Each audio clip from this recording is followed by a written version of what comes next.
Hello and welcome to Why Design. I'm your host Chris White, and today I'm joined by Josh Valman, CEO of RPDK, a company dedicated to making hardware development faster, more cost-effective and scalable. Josh has spent his career at the intersection of product innovation, supply chain strategy and manufacturing, helping companies bring physical products to life from consumer tech to medical devices and aerospace. Josh's journey into this space started early. By the time he was 19, he was already leading RPD International, building a global product development and supply chain business. Over more than a decade, he worked with startups and multinational brands alike, refining the process of taking products from idea to mass production. And in 2023, RPD transitioned into RPDK, now part of Kinara International, where Josh continues to lead efforts in engineering, certification and manufacturing at scale. Beyond running RPDK, Josh is an investment committee member at the British Design Fund, where he helps hardware startups secure funding and navigate the challenges of manufacturing. He also advises the Royal Academy of Engineering, focusing on driving innovation across the industry. In this episode, we're going to dive deep into how the world of hardware development and supply chains is shifting, from OEM customization to the realities of modern manufacturing, the biggest challenges hardware startups face when bringing a product to market, and what investors are really looking for, and Josh's personal journey of building, scaling, and selling a company, and the lessons he's learned along the way. Plus, we'll also get into his latest venture, a TV project that pulls back the curtain on how products actually get made. So if you're interested in the realities of scaling a hardware company, the challenges of supply chain complexity, or what it takes to turn an idea into a physical product, then this episode will be right up your street. Josh, welcome to the podcast. Hey Chris, thanks for having me. You're very welcome. I'm just going to do my best to do like a whistle-stop tour of your career to date. Please do feel free to jump in and correct me if I get any of this wrong. But Josh, you launched RPDK International back in 2010. And you've scaled it into a global product development and supply chain business. 11, 12 years or so since then, you help companies take products from concept to mass production across industries like consumer goods, medical devices, aerospace, and IoT. And then in 2023, you sold the business to Kinara International and transitioned the company into RPDK, continuing your mission of making hardware development faster, cost-effective, and scalable. Beyond that, you're also an investment committee member at the British Design Fund, helping early-stage hardware startups secure funding and scale their businesses. You advise the Royal Academy of Engineering on innovation, and you're a keynote speaker sharing insights on engineering, supply chains, and the future of product development at industry events, TED Talks, and beyond. So today we're going to dive into your experience in scaling and selling a business, what that transition looked like and what you've learned, the changing landscape of product development and manufacturing, how white labeling, OEM customization, and supply chain evolution are shaping the industry, what startups need to secure investment and bringing products to market, insights from your role at the British Design Fund, and I'm also excited to hear about your new TV project, giving people a behind-the-scenes look at how products go from idea to factory production. So got a lot to get into, and I'm really excited to dive into this. So why don't we start at the beginning, Josh? Where did it all begin? Why design? Do you remember Robot Wars? I do, yeah. Well, I was 10 when that was on TV, so that was like the most exciting thing on the planet when you're 10 years old, was to see people building robots and trying to kill each other on TV. That was good fun. So I turned up and decided, right, I want to play, and spent several years going to these events. And you expect it to be kids doing this kind of stuff, but it wasn't. It was all, well-educated, well-funded teams of proper adults, and I was 10. But I played around with that for a long time and just learned how to design things, learned how to use CAD, learned how the maths works behind it. It's much easier to learn something when you've got a very specific problem to research a solution to. Trying to learn engineering as an open book thing is nigh on impossible. But when you've got very specific, how do I work out how you hold pressure in a vessel? How do you do Hooke stress calculations? It doesn't matter how old you are, you can very specifically research and work these things out. So I learned a lot of that. I just over the years made some crazier things. And I'd go to factories in the UK and I'd buy some, bit of aluminium on eBay, and I'd bring some drawings and some paper round money, and they'd love me out of the room. Ended up in China quite quickly, just because it was accessible. Nobody said no. Everybody was really happy to make whatever you wanted to make, and I could afford it. The pricing was reasonable. So just got carried away, really. I had access to 5-axis CNC and all sorts of 3D printing technologies very early on, so could make lots of stuff, and that got out of hand. I ended up helping all sorts of businesses with designing various products and looking at their supply chain, helping them work out what factories to work with and stuff. That got pretty big. I was still at school, just consulting on bigger and bigger projects. Oh, wow. Yeah, trying to trying to manage being at school and also working most of the evenings on various time zones to help people make stuff. But it was all out of pure intrigue and a bit of ignorance. You know, a lot of these systems are tens of years old and no one's ever questioned them, and you come in with absolute no idea what's going on. And you find some opportunities. So I did that for a few years, and then people started to realise that I was not a 40-year-old professional with many years of experience. I was a kid, and these were stupid questions, and they were valuable, but they were stupid questions. Maybe there was a reason for that. Yeah, they quickly found out I was still at school. I'd never told anyone I wasn't. It's just no one had ever asked. Your supply chain consultant isn't How usually old were you at that point? 16, 17. Yeah. So you're hiding, not necessarily hiding, but you were behind a screen, so they'd not That's right. met you. Yeah. Supply chain consulting is rarely in the room. Yeah. This is pre-Zoom, right? So there's Yeah. very few video calls. Everyone calls on a conference line. Yeah. In the UK, I might be in America, and the suppliers in China. So everyone just gets on, so working, profiting. So it was all very good. But there comes a point where probably those liabilities are a bit too large for a kid. Yeah. But yeah, very quickly lost those contracts as everyone realised. RPD is a sort of way to fix the bits that were missing. I was working with a lot of big companies. Those big companies are very good at ideas and working out what they want or what's interesting or acquiring those ideas one way or another. And they're pretty good at supply chain once it's massive. So once you're making the same thing over and over again in very large volumes, I'm not going to say it's easy, it's definitely not easy, but it's something that's predictable and large businesses are good at managing. But the bit in the middle where you design something new, you certify it, you go through all the regulatory testing and applications and things, and then particularly where you build a supply chain to make the first 500, 1,000, 10,000. Most big companies just can't do that. It's such a departure from what day-to-day running of a manufacturing line is like. They just struggle. So the idea originally was, can you build somewhere where you can knock on the door and say, I want to make this, and have no idea how that might work, and you just bring your mad ideas, and we'd go through all that process. We'd do all the engineering, all the design work, all the certification, set up a supply chain and start shipping goods. And if it goes really well, then we'll help you reintegrate it into your business. If it doesn't, you just turn it off. There's no teams to let go or anything else to restructure. You can just use it as an experiment. And so that's what we built. And we started working with big corporates, with Bosch and Vodafone and GSK and Unilever and all sorts of large companies. And then we decided the reason they were doing that was because smaller companies were nipping at their heels. And smaller companies were starting to find hardware more accessible. So we opened it up and said, okay, well, if you're a small business, we'll offer you the same scale that these large businesses are using. And we started taking on startups and building all sorts of crazy things. And we make medical devices, consumer electronics, industrial stuff. It's a mad place. You come in this office. Yeah. Over here, you've got, I don't know, the next can for a drink that's ultra sustainable. And then over here, you've got a machine that's doing blood diagnostics. And then over here, you've got a machine that's pumping beer out of the tap in a bar. Yes, it's pretty diverse, but that's kind of the fun. Absolutely. So how old were you when you started RPD then? I would have been 17, 18, I think, when we officially 17. registered it as a thing. So were you? Did you go to university and you would run it at the same time, or did you just go straight into? I scraped through some A levels by not quite going to school and then turning up to the exams. Wow. And just jumped straight into it. It probably didn't feel like the best decision at the time, but I was enjoying myself. I was doing interesting things. I had some clients. It was sustainable. And we grew from there, really. I've never been to university. I haven't done any of that. I've done a bit of lecturing, but I'm not quite sure why they let me in the building. Well, you've been out there. You've figured out. You've asked the kind of, in air quotes, stupid questions, which actually is the only difference. There is that at university and college, the questions are answered for you as part of the lecture program, whereas, well, some of them are at least, but you're going out there and uncovering it, so it's probably absorbing it a little bit more. There's different ways to do it, right? I like to learn by doing, so I build a lot of stuff, always have done. In the starting this company, I build race cars now and engines and things like that, and I like to get my hands dirty and do this stuff. Yeah.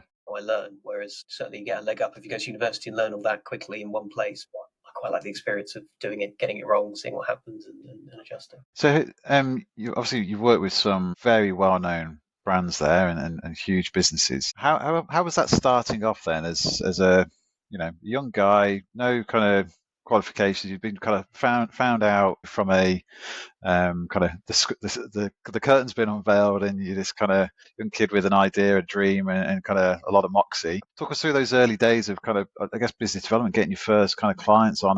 How did that kind of come about, and then how did you then turn that into a sustainable business? Yeah, it was small steps in the early days, right? Because I'd gone from running quite big contracts that I guess I'd lucked into, really. I'd been introduced, and things got bigger and bigger. And then I'd all fallen apart. So I got quite used to big things, and I had to sort of step back and go back to selling £500, £1,000, £5,000, Yeah. and build things back up. But it was all just, I don't like the word hustle, but it was just getting on with it. It was knocking on as many doors as I could. It was a lot of demonstration. In this industry, you can't talk about most of the things you do, or at least you can't admit that you were the one that did it. Most people like to own the innovation they come up with. So it was a lot of going, well, what are you going to do about that? And they go, oh, we think we might do this. And then turning up next week and going, I've done it. Do you want me to carry on? Quite a lot of, I think you probably call it spec work nowadays, but just trying to prove a point. Very hard to go in with a portfolio and sort of go, I could reapply my skills from this portfolio to you, particularly with large businesses if you're a startup, but to go in and go, right, what's the problem? And then go away and come back and go, right, fixed it. Can I carry on? People start to go, well, actually, you know what? I'll give that a punt. I'll see what happens here. And you open the door and you grow from there. I did think at the time, well, this would be so much easier if I was older. I've got a bit of grey hair. And it doesn't get any easier. That's still how you've got to do things. The numbers are bigger. You still got to get in, prove a point, scale up from a smaller scale deal. It's not much different. And it turns out it probably wasn't the age that was the issue. It's just generally trying to sell into somebody that's got in-house expertise and try and provide some more value above that. Yeah, and in the world of consulting as well, there's a lot of variety in the kind of the base there, the market. And then lots of people have had different experiences, some good, some bad. And if you're the new kid on the block, so to speak, you're kind of up against preconceptions of what good or bad or whatever looks like. I'm very, very much aware of that in my line of work as well. But and you always want to be pushing yourself in front of new people as well, because you certainly don't want to be complacent that the referrals will keep coming through. It's not in my nature, and not in the nature of most people who run these kind of businesses. We're engineers. We want to get on with it in the shed and be left alone. And that's the hardest bit about it, is sort of stepping out of your comfort zone to go and have conversations and put yourself into places where people don't really want to talk to you, and then sort of pushed to have those conversations, because actually I'd much rather go and sit quietly in the shed and make something, but you won't have any customers if you keep doing that forever. Absolutely. So to talk us through the first few years in terms of some of the highlights and some of the kind of key challenges looking back that I don't know were fundamental to whether there were successes or failures, but they had an impact on where the business went. Yeah. Sense of scale is a tricky one to get via experience. There are many occasions where I should have thought a bit harder before I did something. I think there's a memorable project where somebody came to us and said, "Oh, we're doing a marketing project. We want to make these cows." I can't remember why it was cows, but they wanted to make little model cows that would go on the countertop of thousands of different stores, and they'd be made from layers of foam. And I sort of went, well, that sounds easy enough. Here's a price for it. We'll do that. And I remember just sitting in this enormous. We were in we call it not a WeWork, but something like that. Like we had, and I'd managed to wangle an office for a week before somebody was going to move into it. Yeah, like £2 or £3 a unit sounded like good amounts of money at the time, but when you step back and realise what you've got yourself into, it's just enormous. And in the early days, there were quite a few things like that where you sort of go, oh, that sounds like a good amount of money, and then you do the work and realise just how far off you were, and that drove all the work we've done since in terms of budgeting and actually trying to work out what things cost and putting prediction models in place for what something's going to take. But you had none of that at the start. You just sort of went, that's a number that sounds about right and covers my costs for this month and a bit of next. And I'll sell it for that, and then you just deal with it. And you can be taught all of these things and you can read all about them left, right, and centre, but until you've done it, you don't get a real sense of scale for what things cost and take or anything else. So the first few years was a lot of working that out and realising that when you start to work as part of a team, it's not all the same, and not everybody works at the same paces and does things in the same way, and trying to create some communication, I guess, between approaches and build some SOPs and things like that long before I knew what an SOP was. Yeah, it was a challenge, but that's driven to where we are today, where everything is very process driven and you're in a position where you can predict what something's going to take, what it's going to cost, and whilst manufacturing is the most unpredictable and difficult market in the world to get into if you want a solid plan, it allows you to predict and mitigate problems and also to handle them when they come up, because they are inevitable. Absolutely. And going back to the eternal pricing problem, I suppose, it's something that comes up quite a lot, especially on the consulting side. How much is your time worth? How much is the project worth? And when you start scaling it with how much is that person's time worth, and what does this look like? And then you factor in materials. I think a lot of people I speak to go through those struggles of, there's always at least one project where you think, definitely didn't charge enough for this. Yeah. But also get the way around, where you get better and better at doing something, and you can do it quicker and quicker, but you're billing by the hour. So the better you are at it, the less money you make. Yeah. And trying to rationalize that internally, but also with clients as well. Is, you know, the reason I can do this twice as quick as somebody else is because we're twice as good at it, or whatever it might be. Yeah. And trying to get your head around that and how you do scale pricing for things you're better at and therefore quicker at versus things that you're just working through in their execution of work and you bill by the hour. Yeah. These are things you all learn very quickly when you start an agency or a consultancy in this sense. Yeah, absolutely. I've heard quite a few stories over the years from kind of freelancers and small design consultancies where they lost work or come very close to losing work because they didn't pitch high enough, and they lost credibility because they thought the price was fair and it was like a good price for what they were doing, kind of compared to what some of their competitors were charging or what the company had budgeted for. The misalignment there kind of just seeded a distrust. Yeah. But then you also get clients that don't necessarily have the comparison, or you have to work quite hard to Yeah. show the comparison between, you know, here's a one-man band who might be absolutely fantastic, but it's not the same service you get from somebody that's putting 20 people on a project to Yeah. advice, you know. And a lot of, I mean, particularly nowadays, a lot of our sale is educational. It's not, you need something doing, we're going to do it for you. It's, okay, well, what are you trying to do? Okay, well, let's try and sort of coach you through how we do that. And if you don't buy from it, it doesn't matter. Hopefully we've provided some value. Because there is so much option nowadays. There are so many agencies of all scales that can do this sort of stuff. Back when we started, I don't think there were many places you could go and do end-to-end engineering and manufacturing. There were a few really big ones, but there weren't many at our scale. So we had a bit of an advantage, whereas nowadays there's a lot more. Several of them spawned off of people that worked here, and you know, we all each other, but we're also bidding for the same work. Yeah, absolutely. I think I was having this conversation last week, actually. There's a lot of small consultancies that say they can do a lot more than they actually have capacity for. So from the outside, they look a lot bigger, you know, and actually when it comes to it, if you take on that full end-to-end project, you know, it starts to creak. Whereas, you know, if you do have a well kind of suit team, you generally do have expertise across it, then that makes you stand out massively, doesn't it? So, I mean, you know, at the time we were foolish to think you could do end to end with 3 or 4 people that were there after the first year, because it's not. End to end is effectively running 3, maybe 4 businesses all under the same. Yeah. It's only once we scaled to a quite a bit larger team that we had true capacity to do it. At the beginning, you're sort of working it out, and it's only once you're big enough to actually have those proper departments and people who understand how to do each bit and can resource each bit as its own thing, did it start to fall into place. So it is a very difficult thing to offer. Yeah, absolutely. So how many people are you now then within the business? I don't know what we are. It's about 100, 120 across the group. Yeah. Actually, So that's some quite impressive scale then, and I guess, did that jump up after the sale then, and you became RPDK? Yeah, obviously because Kinara already have some of their team. We had our team. Obviously, there's some efficiencies and things that happen there. Yeah. But yeah, as a combined team, we're here in London. They've got an office in Guangzhou. We've got an office in Shenzhen. They've got an office in the Middle East and in Germany. Yes, yeah. So there's quite a bit more coverage than we used to have. Yeah. Well, I imagine you had a fairly sizable team before this. Was it still RPD? And, you know, and then obviously it just jumped up there. But what was some of the kind of the biggest challenges, kind of, like say, going from kind of, I guess, initially yourself to a team of 3 or 4 to then in the tens? What was, obviously we mentioned SOPs. I maintain that the hardest thing about any business really is building the right team and working with the right team, keeping everybody on the right track. I think your initial shock is going from something you're doing in your bedroom to something that matters to other people. That's quite a big culture shock to you. Then it's getting into a world of trying to not just get the right people to work for you, but make sure they're motivated to do that work, which is an ever-evolving challenge. I'm sure I've made many a mistake as well as success through this process, because you're trying to get really quite often very experienced, but also very talented people who are excited about what they do, and try and get them all to run in the same direction.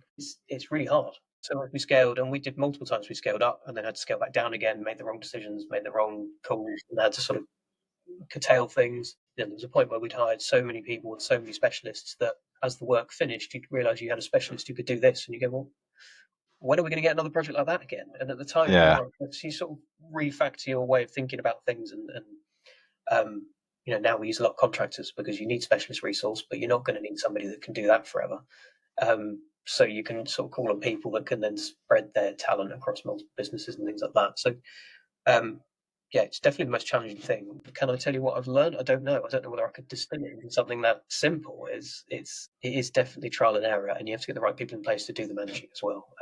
You know, eventually I identified that was not me, and brought in some people around me that knew how to build teams and motivate teams and make sure people are in the right track and that people had career progression and other things. Because when you first start, everyone just being excited about being able to make stuff is great, but as you grow bigger, that's not enough to hold a team together. Yeah, absolutely. There's only so many people that you or an individual can realistically manage day to day and kind of give the amount of time and care that they need while still being able to do the stuff you want to do. So give them the space to have other people to go to. I think as you Yeah. grow, if you're trying to manage everybody yourself, you end up in a position where no one's got anyone else they can go to. So Yeah. they go to each other, which then gets quite messy because actually you could have solved that, but they didn't want to talk to you about that, which is fair. So Yeah. there's no one else, there's no, it can't really be a complete pyramid. It doesn't work like that. So you need people around the business that enable people to have conversations in different aspects so that you can resolve things in the right way. Absolutely. Yeah, massively. So talk us through the transition then. Probably talked on other podcasts kind of in detail about the actual sale and how that came about. But what were the main kind of changes, from RPDK, RPD to RPDK, and kind of that changed in how you operate and how you day to day really worked within the business, Josh? I thought it would be catastrophic, but I thought it would be a big change to everything. And actually, the thing that took me the longest to get my head around was putting a K on the end of the name. And trying to remember to write that down every time. I've only just about got there. We're almost 18 months, almost 2 years out, actually. We spent a long time trying to decide where we wanted to live. We'd get regular approaches and we'd entertain them. And we got pretty close on a few occasions. And it was just never quite right. I think we were right to think, look, we've got to live with these people. This is not a sell the business and off we go into the sunset. If we are going to join somebody, we want to carry on living there and building a business around that team. And it's got to be the right people. It's got to be the right environment. And so we did in the end close a load of things where we got to points where both sides were going, yeah, I'm not sure we're going to live very well together. And then we met the guys at Kinara. And like, actually, this is very similar. You have the same approach to business. You have the same sort of ethos of how you do things. Of course, there's some differences, but those differences actually have benefited each other. We've sort of supported them on various things. They've supported us on various things that we didn't have or didn't think about or appreciate. It's been really interesting that it wasn't quite what I expected at all. I think you get geared up by a lot of people to say, look, when you sell this business, they're going to break it. It's all going to be over. But we haven't felt that at all, actually. It's been really a supportive environment to carry on building the business. We share a lot of resources between each other. And I think that was all down to how cautious we were in the process of finding the right people. But you're still, well, you're the CEO, aren't you, of the group? So it's you've got that kind of that thread all the way through from the different stages of the business. So how long did it take from kind of initial conversation then through to kind of actually putting the K on the end? And we started talking to them in March, April, until we've done early July. Really was when everything formally completed. Within the same year? Yes. Oh, wow. Okay. It was quite quick. Yeah. Yeah. We'd had year-long conversations with other people and got nowhere. Yeah. But I think once everybody made the decision that it was something to do, we got on with it. And actually, the most time was spent, with lawyers. It wasn't actually the conversation between each other. It was all quite neat in the end. Yeah. Do you think that's because it was more of a like say more of a merger and a transition than a traditional kind of sell and absorb type arrangement? Potentially, I think there was less ambiguity about what was going to happen to us because they wanted to have us continue, independently. So that was simpler to work out what the integration plan was. It was to join the group, benefit from each other, but carry on growing the business within the group. Which does make things simpler. If you're trying to integrate teams and work out where you're going to live within different departments, then that does get messier. I'm interrupting this episode to share some exciting things happening around why design.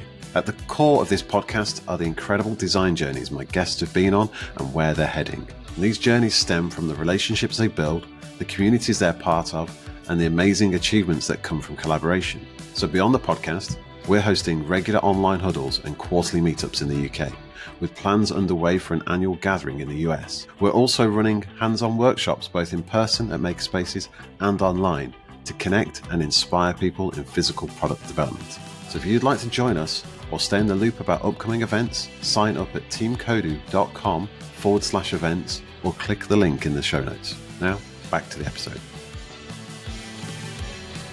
Yeah, absolutely. Wonderful. So let's move on then. Let's evolve, sorry for that, but into the evolution of product development and manufacturing. So something we talked about when we were preparing for this call, but how have you seen kind of hardware development and manufacturing change over the past decade or so from your vantage point, I suppose? In a lot of ways, everything. In a lot of ways, nothing. When I started, manufacturing was reasonably inaccessible, right? If you didn't have lots of money, you couldn't just go and develop a product. Over the last 15 years, you've seen that become much more accessible. You can turn up at various factories and go, right, here's some drawings, and they will help you work out how to get that into production. But with that, I think you've then seen the advent of a lot of suppliers who are helping, but are maybe not sending you in the right direction because the machines they've got in the building or the capabilities they've got are what they have, and they'll try and push you in the right directions for that. So I think whilst things are more accessible, there's still a need for guidance and people to work with you. We've certainly gone from most projects coming in and being full custom development from day one, doesn't matter what it is, you have to put a huge amount of work into developing a product, to going, actually nowadays, quite a few of the things that we used to make from scratch and have to, because there was nothing out there, are available OEM. And there's a lot more customization and adapting existing products to new application. I don't hate that. I don't think that's a problem. I think if the technology exists and you can do something different with it, why would you design it again from scratch? So I find that quite exciting. It makes, again, delivering new products more accessible. But I do worry at what point we meet some sort of saturation of the same stuff coming up again with different logos and different casings on it. Yeah, I was out at CES at the start of the year, You said the same and 6 times on 6 stands, yeah. well, yeah, I was out with a good friend of mine, and he's worked on the OEM side. And when we grabbed a beer later on, he was he says, "Look at these photos," and he showed me like a bunch of photos of what looked like the same vacuum cleaner, but they were actually different brands, but they were all developed in the same factory, Yeah. OEM white labels, but the ID was bang on identical. It was just the logo on the badge was different each time. And we met at one of the mixers as well, I think Spanner had put on, which is a fantastic event. We met this young entrepreneur who had, his business was portable projectors, like 4K battery powered projectors. Talking to him, asking him about his product development, he said, just the guys in China just designed it for me. They drop ship it, it's kind of, we made $1 million in profit last year just by just specifying what we wanted. From scratch, banging their head because they wish they'd done something like that. But that will reach a point of saturation, and it doesn't. Yeah. What scares me is it makes it look like hardware is a lot easier than it is because the factory takes all the risk and all the fear, and they've made it 300 times before, so it doesn't matter. They know what the issues are going to be. Whereas when you design something new, there's just so many pitfalls and so many issues, and that's why you need the experience and the team behind you to do it. Yeah, I mean, in that case, it's kind of fair play to him. He's jumped on opportunity, but that's a marketing project, really. The way that they've made the money is through clever marketing and through his hardware companies are, or at least need to be. It's all very well saying we're in a hardware company and I want to build a team of 100 engineers and I'm going to be an expert in the technology, but you can only develop it so far before you've got bloody sell it to keep these people employed. So I think people lose sight of that a lot with hardware companies, that actually you still need to be able to sell the thing and be a sales team or a marketing team, whatever that is. And as you said, that sort of drop shipping OEM customization piece has become really interesting. We've got a whole team of people in Guangzhou that do sourcing just of OEM customization products for all these kind of businesses, where you can focus on selling something physical, but it's selling something, not developing it. And over time, and we use it quite a lot as a sort of test base for new products. So we'll get something that's close or kind of gives us some indication of what we're trying to achieve with a new product. And we'll put that in market and see whether you get 1,000, 10,000 sales and see what the feedback is. And when you start getting those feedbacks and say, right, I wish it did this, I wish it did that, I wish it did this, you go, right, brilliant, I've got some real, genuine, practical input that I can then put into my custom development before I go and invest all that money. Okay, yeah. Rather than developing something new, launching it, everyone goes, well, it's not what I wanted. And it's too late at that point. Or you do market studies, which I have said many a time I don't agree with. You put someone in a glass box and say, what do you think of this? They say, well, I'd quite like to come back next week for my next 50 quid to tell you the answer. So I love it. It's great. Yeah. Okay. Every game because people want to come back to the next research session. They're a bit skewed. Yeah, people are a lot more forthright with their feedback if they've paid for a product, I think, and they've had you get either end of the extreme. You never get someone who's like, yeah, that was fine. It's either they love it or hate it. They either really like you or really don't like you, and will feedback in an approach to give you that information. But that's all valuable, isn't it? Yeah, absolutely. So we've kind of touched on this slightly, but some of the biggest mistakes that you've seen kind of companies make when they're trying to bring a new product to market, would you say it's that kind of just go in on the academic research more than... There's nothing wrong with academic research at all. It's more making sure there's a customer to buy it. I think it's very easy in the lab to go, right, that technology works, I can solve XYZ problem. And to go into market and realize that nobody knows about that problem because your research was so deep, no one's even realized that's their issue. There's a big element of sales and marketing that's sort of missing when you go engineering first into a project. And I've done it before as well, where I've spent months developing something for us or for me myself, gone, this is amazing, this has solved XYZ. And you put it in the market, people go, I didn't know there was a problem with XYZ. You start solving things that don't exist yet. And then your marketing becomes, how do I tell people they've got an issue so I can solve it? Which is a bit backwards. So I think that people often get caught up there. I think also people sort of assume that once you've designed something and you can 3D print it, you can just throw it into a factory and it's just going to come out and it's going to be fine. But actually, I would say at least 50%, if not more than 50% of the engineering happens on the factory floor, not in the lab or, when you're prototyping. But I think that appreciation is long lost because people don't make, you don't get tool makers very much anymore, certainly not in the UK. You don't Not get in the UK, no. sit on factory floors and appreciate how much work goes into even just designing the tool that makes the bit of plastic that you've 3D printed. Weeks of work at designing an injection mold tool and huge amounts of experience, and all of that is sort of packaged up as China or factory. So I think neglecting that and thinking at the point where you've got a 3D print that people like, that you can just get it out of the factory again in 3 months' time as 10,000 packaged goods is where people often gets caught up. So the cash flow is only planned up to that point, and actually probably need another, certainly a few months more than that to get something done properly. Absolutely. And then, often you don't actually start the real testing until it's in customers' hands. V2 should always be planned after batch 1. It's very rare that you'd sit on it and go, okay, V1's going to be in market for 2 years and then we'll do V2. I rarely see that unless it's something quite simple. Yeah, most of the startup founders that I speak to, and in fact, when it's a new product for a more established business, it's the first iteration. There's always compromises, but you need to just get something out there to get that feedback to see how people are going to break the product, and then they will always do it the way you didn't imagine they were going to do it. Yeah, because the test equipment, the labs are fantastic, but they're limited by your imagination, and there's going to be a lot more creative ways to break something across the minds of 1,000 people. People do weird things.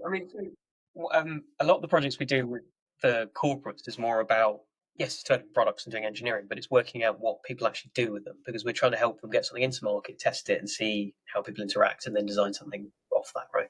Because we're quite often when we're selling to corporates, it's instead of market research. So you're spending the money you would have spent on market research making something and seeing real feedback. So we put a lot of time into developing sensors that would understand what people would do in products, so that we could see, not ask somebody how they feel about it, but see. You get such weird behavior. We did one with a chocolate company, and chocolate's massive growing market in Southeast Asia, right? And surely that's obvious, but maybe not, because the melting point of chocolate's 35 degrees C milk chocolate. And the average temperature in that region is about 35 degrees C. So it's quite hard to actually deliver to a market that wants it. Yeah. You end up with cold chains for something that in the UK isn't cold chains. Yeah. So we're doing some research to work out, well, how do people interact with chocolate, and we'll work out what products to make. And they sort of get 1,000 sharing bars of chocolate and invite all these people into a room to eat the chocolate. Some's in the fridge, some's at room temperature, and they observe all these people, and 50% of them will take it from the fridge, 50% from the room temperature, and they open it with the tear strip, and they break the blocks off, and they eat it like a normal human being. And they said, right, this is our data, and this doesn't tell us anything, this is rubbish. So we made some stickers that had a couple of accelerometers and a few other things on them. We put them on the chocolate, and we said, right, give us 1,000 bars of chocolate, we'll put a sticker on each one, give them to 1,000 study members, and just say, bring it back in 6 weeks. I just want the wrapper, I don't care what you do with it. So they were aware they're under observation. 6 weeks later, you get these wrappers back and you analyze all the data, and you can see how someone's unwrapped the chocolate. You can see roughly how they've eaten it, the temperature it was at. Okay. And we found something like a third of people in this test area would open a sharing bar of chocolate. And this is before, chocolate wasn't fun anymore and it was tiny. So it was like half a kilo. And they'd rip it open. There's no tear strip. They'd rip it open like a dog, and they'd munch on it like a sandwich. No breaking blocks or anything else. And you just wouldn't see that behavior under observation, because who would want to show you how weird they really are? Yeah. But you can go, okay, well, people aren't really using the tearing strip. A third of people aren't using it. We can get rid of that. That saves, X%. And then we can maybe reduce the indentation of the blocks. People aren't using them very much. We can cut the indentation, reduce the whole pack size slightly. Save like $7 million a year on logistics, because it's quite a fragmented market. Lots of flying and shipping and things. Pack sizes came down by 10 12% or something, and it huge impact. And that was all from actually understanding what people do with the product, not just trying to design something we think they'll like. And in actual fact, the consumer sees pretty much none of that. There's an opportunity to actually understand what people do with products. And that's where there's just not enough focus. We're just making stuff, throwing it out into the world and hoping that we can buy enough Facebook ads to get it in front of people. Do it the other way, and it's more interesting. That's fascinating. Yeah. Never thought you would have shared a chocolate story like that, but it's a really interesting insight. You're talking about what people actually do with products. That's Yeah. the work that we have to do to try and get that engagement. Because I've got a FMCG client, and they spend tens of millions, probably hundreds of millions a year in R&D.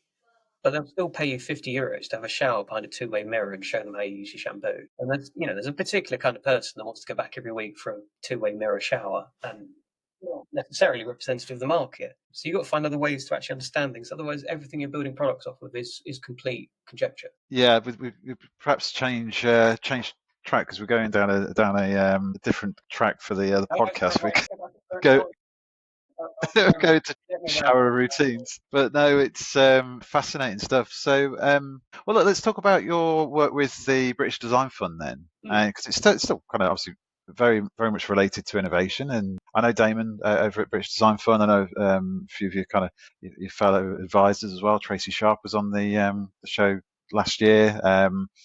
So, what through your work with the BDF, what do you look for when investing in a startup? Yeah, it's interesting to see from the other side of the table actually, because I've joined a few of our customers in their investor conversations. Obviously, I've had investors, and see from the other side of the table is quite interesting. I think I'm looking for a plan. I kind of assume, or at least that somebody else is going to double check this, but if you're in the room and you're wasting your life on this, that there's probably an opportunity here. The question for me is not whether there's an opportunity or whether you can actually solve it. I'd assume you can if you're here. Is the plan realistic? Do you actually understand what the development stages are? What are the stage gates? What is the plan to get into production? Is that realistic? Do you actually understand the extent of what you need? I often get plans put in front of me that are like, 6 months development, 3 months manufacturing. You go, okay, how, where, what are we manufacturing? What processes do we need? Rarely do you get that sort of level of thinking into it. But, if you're going to put money into a hardware business, you need to know where that's going to be invested. And you need to make sure that people know how much they need to spend, because it's probably more than you're budgeting for. So I'm trying to, certainly with the BDF portfolio that I'm working with, it's help them make sure that plan is solid. So what process are we buying? Where are we going to buy them from? What process are we buying for the next thing? How do those two things link together? Are they in the right place for that logistics cost not to be a hidden cost you never realized? Some people end up with compounded logistics in their BOM of like 10% of the cost of the products, which is crazy. We could have sourced factories close to each other, but so-and-so's mate knew this factory and so-and-so was found on Alibaba, and suddenly you haven't realized that China's quite a big place, or you're making something in China, something in Taiwan, something in Europe. So it's a lot about hashing out what the plan is and how that's going to work. There's a little bit about budgeting for the BOM and making sure that estimations of what unit costs are going to be down the line makes sense. You can't forecast them until you've got products in market, but at least there's a sensible justification for what your unit economics is. And if I trust that you care about this enough that you're not going to waste your life on it if you don't think it's a big opportunity. Whilst people will check that, me personally, I'm looking for technical things. Yeah, like I said, it's the plans. I guess if you're going to give one piece of advice to a founder trying to launch a physical product, I guess it would be around planning and research. It's how do I get from here, where I've got usually something, prototype 3D printed, maybe slightly market tested, to manufacturing it and then selling it. And that doesn't mean, my sales plan, my manufacturing plan is go to factory, my sales plan is buy Instagram ads. That you see that a lot. And what it should be is, right, we're going to manufacture this, we're going to buy this process over here, this process over here, or we're going to outsource the program to this, tier one contractor. They're going to do all that bit. And then the sales bit is, well, who are we going to sell it to? How are we going to go and talk to them? How are we going to communicate with them? What is it we're pitching to them? What are our expected conversion rates and things? You can actually go, right, if you weren't here tomorrow and we had this money to deploy in sales, what are we doing? What people do we need? What do they need to actually do? And it's that level of detail you need to get the confidence that you can actually sell this thing. But it's all planning. It really is all planning. Brilliant. And in terms of some of the challenges or common challenges that kind of startups are facing when they're seeking investment, obviously not having a plan, we'll kind of re-stress that. If they don't know the numbers, that's a fundamental challenge. But what other kind of common challenges are you seeing? Sometimes the why is missing. So, okay, well, I'm going to do this to solve this. Why? Is that actually a problem? Is that something that you care about? Like, it's a hard slog running a business. Some people get very lucky, right? They dropship something, and after 3 years they sell out to some conglomerate for $10 million. Great. But it's not the majority of us. The majority of us slog away 10, 15 years in a business before it starts to fly. And I think you need to be quite committed to a purpose bigger than just wanting to run a business. I think trying to bring that across when you're pitching is quite important. Certainly everyone that I've invested in, or either through the BDF or myself, have been people that I go, right, if everything went wrong tomorrow, you'd still be doing this. You wouldn't just go, do something else. And that's kind of the confidence you want from your investments. You want to talk to somebody and invest in somebody that gets you excited about a problem you didn't care about until you met them. And that heart is quite often missing from presentations. And I'll tell you one thing that is a telltale sign of that is the monotonous way of reading a memorized presentation. It drives me nuts. If you're pitching, you should be the expert in the room, and you probably are the expert in the room. People memorize these presentations and they're going, and then we will do this, and then and you just cannot listen to it, and you don't get the feeling, you don't get the excitement and the feeling from somebody. I want somebody to come in the room and tell me the thing they know most about, which is their company, but conversationally. And I think people miss out on that quite often, and it can completely kill a really good opportunity without that passion and why embedded into it. Massively. Are there any resources or places people can go to upskill on that? Because that's storytelling, that's theatre, that's the presentation bit. On the because like you say, if they're in it, certainly if they're an engineer and a founder, that bit is probably going to be well out of their comfort zone. In terms of they're usually introverted. Let's kind of play into a stereotype there. And pitching is nerve-wracking stuff, and especially I was speaking to Claire Trant yesterday, and she said that some of the kind of sessions she had pitching were because the investors were asking the difficult questions, and because it made her think. But that's quite an uncomfortable place to be in if you're not a confident person. So I don't know whether you've got an answer for this, but do you have your resources to help? Separate. So I still don't like it after many years of doing speaking and presenting and God knows what else. If you said this morning, do you want to go and play with an engine, or do you want to go and do a podcast? I'd have said, right, I'll see you later, I'm going down. But you kind of got to separate the showman version of you and the real version of you. And I don't quite know how you do it, but you sort of, after a few goes at making presentations and going to pitch events and things like that, and do those, even if you don't think they're a good opportunity, because they're a good practice. You sort of get to a point where you can observe yourself having a chat, and you go, oh, you made a good point there. And you go, oh, that was terrible. Don't say that again. You have to kind of create that separation. I found when I was learning how to present, which I'm still not very good at, but when I was learning, I was watching lots of TED Talks of people who have the right conversational style, who have good timing, and you just watch them on repeat and repeat and repeat. I don't know if I've ever told Rory this, but Rory Sutherland's got a way of speaking that's really engaging because he knows when to time his pauses. He knows when to ask sort of rhetorical questions. He knows when to sort of engage the audience and when to step back and make a statement. And I just used to watch his talks on repeat until I had that pattern sort of embedded into my head. Him and a few other people, I'm sure I can come up with a list later for you, but just sort of drum into my head until I had that pattern, and I'd sort of go, right, this is my pattern for pitching, this is my pattern for selling, this is my pattern for doing a keynote. You just drill it in, and then you get to the point where you can just watch yourself do it. But I would never rehearse, so I'd never write notes. I'd never write enough information on a slide to read it. Because if you write it down and you work out what it is you want to say, you get it wrong. Instantly get it wrong. Whereas if you go, right, that's the general subject I need to cover on this slide, and then I'll move on, and you put enough slides in there that you're not scared you're going to run out of things to say too quickly, you can talk properly as a human being about the thing you understand, rather than going, God, did I say that? Or did I say that? I can't remember how I wrote it down. I don't remember what word I used. And you just get completely caught up. Yeah, that's really solid advice. When I'm just in terms of the podcast, when I'm right at the beginning, the cringy bit where I'm doing the "This Is Your Life" kind of recap of your stuff. Yeah. I've written it down, but I do have that. But I can read that. I'll trip over the odd word, but fairly fluidly. And I don't tend to practice that. But when it comes to recording the intro that I record after, so we actually cover what we actually said rather than what we thought we were going to say. My partner's in the other room, laughing her head off at me because I'm repeating the same line 10 times. Yeah, because I'm trying to look at the camera, trying to not look at the prompts. It's the same. I'll tell you about this TV thing in a minute, but it's the same on that. Yeah. Max is the director on that, and we'll do the whole day single take on everything. We'll get to the end of the time. You do like an introduction of where we've been today and what we're doing. 20 takes later, it's getting dark, we still haven't gone home, and he's like, just 4 sentences, please. I can't, because you told me what to say. I can't do it. Why can't you remember 4 words? Yeah, it's that bad. So never write anything down. go for it. Just have the subjects and go through it. Just wing it, yeah. But I hope you don't have to do another take, so you have to remember what you were trying to say. But that's a nice natural segue into the TV project then. So let's talk about that. So rather than me kind of regurgitate, tell us what the TV project's about, how you got involved in that, and yeah, go for it. Yeah. I mean, they've been asking for years for me to do something on engineering. So my big bugbear is that I grew up with loads of engineering stuff on TV, right? There's Robot Wars, there's Scrap Heap Challenge, there's loads of stuff. Yeah. And that got me into this world and made me excited by it and made me want to learn, not just go, oh, that's interesting, but actually go, right, how do I do that? How would I design this? That's really possible. I could do that. And there's less of that nowadays, and I want to do more of it. So they've been asking for years for me to actually go and put my money where my mouth is and go and present one of these things. And there's been lots of ideas over the years of, go and restore a steam train and go and look at this and go and look at that. And they all sound great, but I just haven't had the time. But I'm starting to readjust what's going on. And we found to do this. But I said, look, I want to do something about manufacturing. I want to help people understand how things are actually made, not, like how it's made where you see the Volkswagen factory and it's all robots and everything's $1 billion, and not how other people present it, which is, 1,000 people in a room assembling something and it's all horrifically miserable and dark and gloomy. I want to show people how you actually go from the thing you 3D printed in your bedroom to shipping 10,000 units. And they said, that sounds really boring. And I said, okay, well, give me a chance.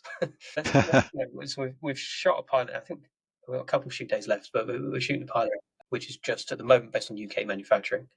So I can open the door and open up the coffers to get on a plane. But that goes through the process of, this is your prototype and that's very nice. But the next step is, how do you design that for manufacture? How do you optimize it for injection molding? What does the injection molding facility look like? How do the machines work? And then we go to an EMS. We look at, well, how do you make a PCB? And what even is a PCB? And it's sort of been a challenge to judge where to put the level of detail, because you've got some people watching who know all the stuff and are intrigued. And then you've got other people watching who haven't made anything before, don't know what a PCB is. And trying to balance that's been tricky, but it's been really interesting to sort of, again, we'd written a script and worked out what we were trying to do, and then we shot it all and realised that we hadn't followed that at all, but had sort of meandered in a rough direction. So we've still got a big day of sitting down and working out what the edit is. But that's been really interesting. I'm quite excited for that, and hopefully it's valuable to people, and you can watch that as a resource. I'm hoping that they'll let me pull out a bunch of really detailed things of like where I've got carried away and been talking about, drafts rates and then how a slider works on a tool, and it's not going to make broadcast edition, but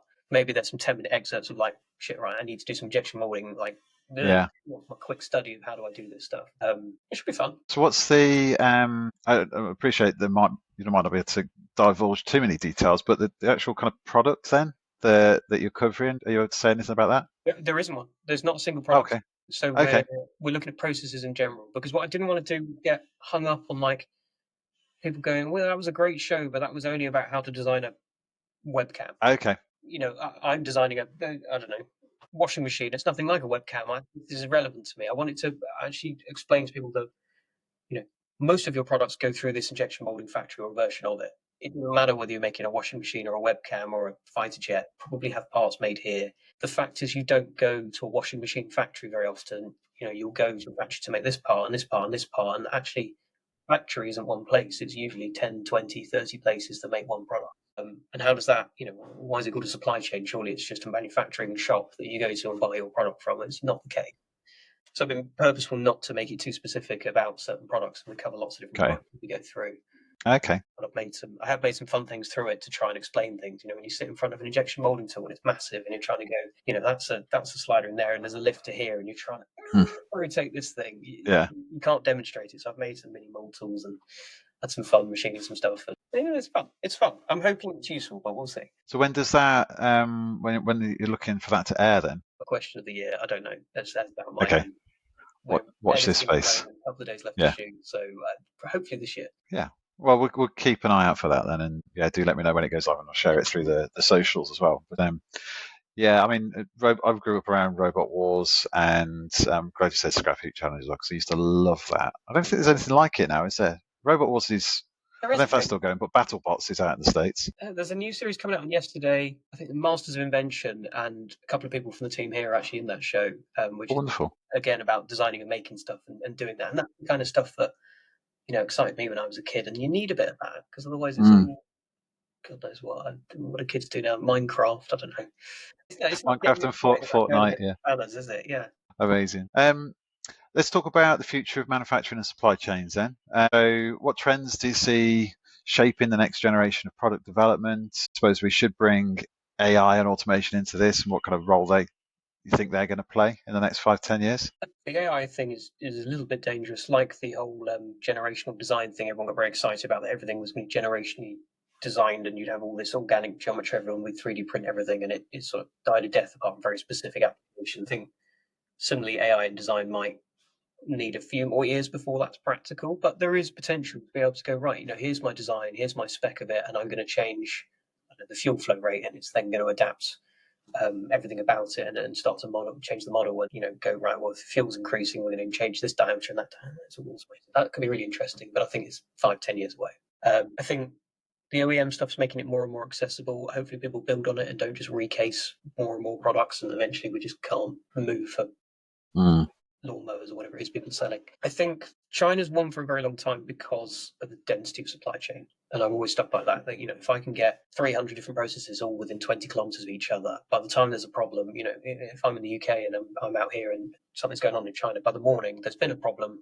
They've all met for lunch, they've all solved it, and they're all back at work again, which you don't get when you've got supply chain divided over multiple countries, languages, and other things. But increasingly, we're seeing people not rely on an ecosystem to build a supply chain. So they're not relying on somebody else setting up this factory and having 20 people set up factories within the local area. They're going, right, well, let me build it in-house. So we're seeing a lot more European suppliers and UK suppliers as well sort of build more and more capability in-house. So you get that ecosystem, but all in one building, so they're not reliant on other people.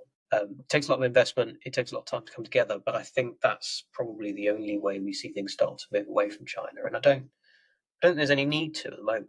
You want the speed and the capability and the expertise that you have in China. But I also think it's interesting to diversify from a sustainability point of view. There's a lot of ships moving around, and certainly larger products we try and bring closer to home because we can just reduce the amount of emissions significantly. So I think you will start to see a trend in that direction. I want to call them mega factories, but certainly mega capabilities within one factory outside of China.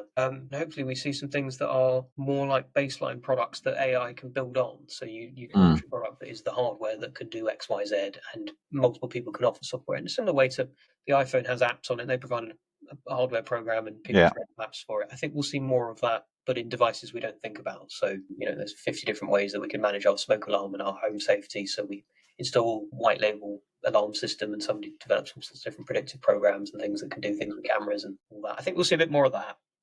So maybe less custom hardware in that sense. But I don't know. This is a strange market that doesn't have clear trends, and whatever you thought was going to be the next big thing fall apart. I mean, look at that AI pin thing. Everyone thought that was going to be the future. We're going to drop our phone and get a badge that does AI, and within a year that's disappeared.